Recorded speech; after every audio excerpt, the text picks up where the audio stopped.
Микрорайонда шәһәр халкына якынрак булыр өчен бу 3 точкада оештырыла инде. Бер точкада безнең бит инде колхоз базарыбыз да бар бит инде, шуның өчен бу товарларга ихтыяҗ бар.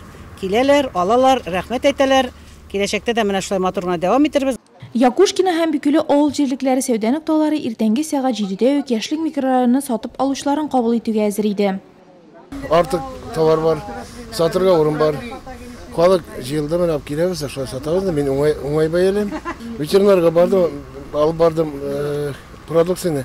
Алар анализ алдылар да справкаларны бирделәр. Огонек сәүдә үзәге янында оештырылган ярминкә Кырмыш территориаль иҗтимагый үзәге җитәкчелеге контролендә.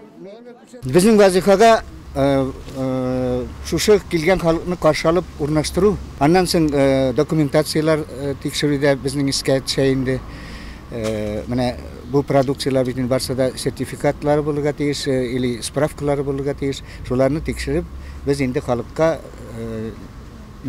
зарарлы продукция җибәрмәскә тырышырга тиешбез инде.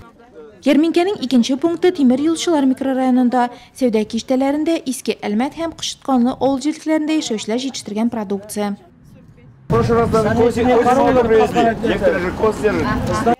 Шикәрчеләр микрорайонында яшәүчеләргә дә ярминкә якынайган. Багдашкина һәм Андреевка авыллары халкы җитештерген авыл хуҗалыгы продукциясын сатып алырга теләүчеләр дә аз түгел иде. Продукция реализацияләү урыны Дельфин сәүдә үзәге территориясе.